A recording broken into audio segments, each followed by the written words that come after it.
Hallo von der Mosel. In diesem Video zeige ich Cochem, eine der bekanntesten Städte an der Mosel, und damit herzlich willkommen zu einer neuen Folge von daheim und unterwegs.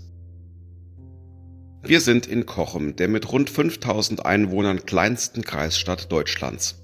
Wir blicken hier auf den historischen Stadtkern von Cochem mit der St. Martin-Kirche sowie dem dahinter auf einer Anhöhe liegenden Kapuzinerkloster sowie dem Seniorenheim, von dem aus man eine sehr gute Sicht auf die Altstadt und die Mosel hat.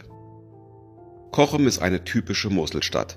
Sie liegt im hier recht engen Moseltal und hat sich entsprechend ausgebreitet. Sie zieht sich entlang den Ufern der Mosel entlang, geht aber auch weit hinein ins Endertal, durch das man besonders in den Sommermonaten sehr gut wandern kann. Die beiden Stadtteile Cochem und Kont trennt die Skagerrakbrücke aus den 1920er Jahren. Sie ist eines der sichtbarsten Wahrzeichen der Stadt. Die aber mit Abstand bedeutendste Sehenswürdigkeit von Cochem ist die Reichsburg. Sie wurde im Jahre 1130 erstmals urkundlich erwähnt und kurz danach vom damaligen König Konrad III. Besetzt. Ende des 17. Jahrhunderts wurde die Burg im Zuge des Pfälzischen Erbfolgekrieges von Truppen des französischen Königs Ludwig XIV. Besetzt und wenig später zerstört. Sie blieb lange eine Bauruine. Mitte des 19. Jahrhunderts kaufte sie der Berliner Kaufmann Louis Ravenet und baute sie im neugotischen Stil wieder auf.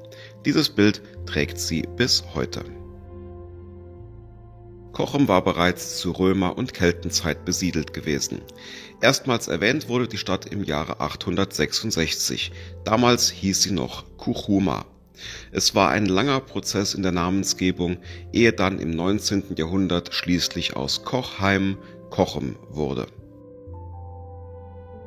Direkt unterhalb der Reichsburg liegt auf dem Bildungshügel mit Gymnasium und Realschule das Schulzentrum der Kreisstadt. Etwas weiter unten in der Nähe des Kapuzinerklosters findet man auch die ehemalige Haupt- und die Grundschule. Nahezu jeder Wanderweg, der durch Cochem durchführt, geht auch an der Reichsburg vorbei. Sie thront geradezu majestätisch über der Altstadt und man kann bei diesen Bildern erahnen, welche grandiose Aussicht auf die Mosel und die Stadt man von hier oben erleben kann. Cochem verfügt über eine sehr langgezogene Moselpromenade, die sich aus dem langgezogenen Stadtbild entlang der Mosel ergibt. Im Vordergrund sieht man die alte Moselbrücke, die Skagerrakbrücke. Um das Neubaugebiet sowie das Einkaufs- und Freizeitzentrum im Stadtteil Kont etwas besser an den Verkehr anzubinden, wurde Anfang der 1990er Jahre eine zweite Brücke am Ortseingang von Cochem gebaut. Wer dort auf die Brücke geht, hat von dort aus ein fast perfektes Panorama auf die Stadt, die alte Brücke und die Burg. Besonders in den Sommermonaten ist Cochem ein gern gesehener Ort für Touristen. Wer hier ist, fährt aber auch sehr gerne mit einem der vielen Ausflugsschiffe, die alle paar Stunden hier an- und ablegen. Es gibt mehrere Routen, die man hier fahren kann, entweder flussabwärts in Richtung Glotten oder flussaufwärts in Richtung Beilstein, einem weiteren sehr berühmten Ort an der Mosel. Einzelne Schiffe legen sogar eine ganz lange Strecke zurück und fahren bis nach Traben-Trarbach an die Mittelmosel. Wem das alles zu weit ist, der darf auch gerne am Moselufer entlang spazieren oder sich vielleicht in eine Partie Schach oder Mühle vertiefen. Direkt vor der Pfarrkirche St. Martin trifft man auf den Bockbrunnenplatz. Ein Brunnen, der selbstironisch ein Cochemer Stückelchen erzählt. Der Bock hat angeblich weiße Trauben genascht und die Winzer steckten ihn als Strafe in den Kelter. Als dann jedoch roter Saft herauskam, war man sicher, dass der Bock keine weißen Trauben genascht hat und unschuldig war. Von hier geht es direkt an der Kirche vorbei zum Marktplatz. Um dorthin zu kommen, muss man kurz durch die engen Straßen einer Moselstadt hindurchgehen, man kann aber schon wenige Meter vor dem Betreten des Marktplatzes durch die Arkaden erkennen, dass man sich hier dem schönsten Platz von Cochem nähert.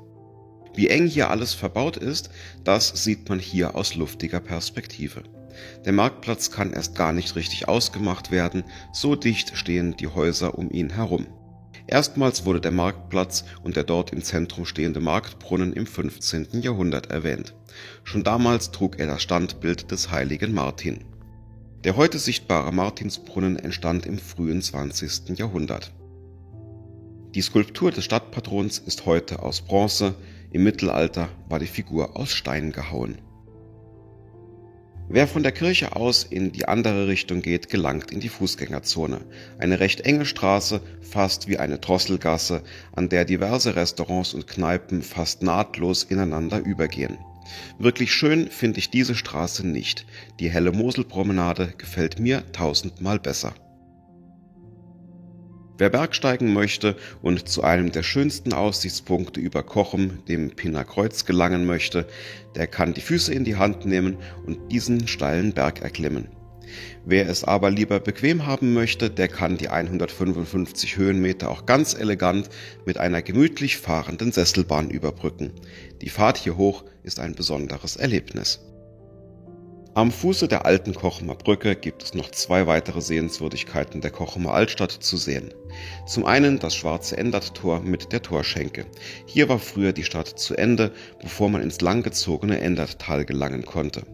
In unmittelbarer Nähe findet man versteckt das Fuchsloch. Hier gelangt man von der Moselpromenade direkt in die Fußgängerzone.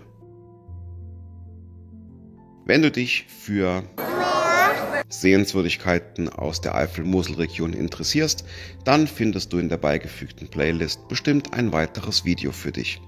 Bis hierhin sage ich vielen Dank fürs Zuschauen und bis zum nächsten Mal.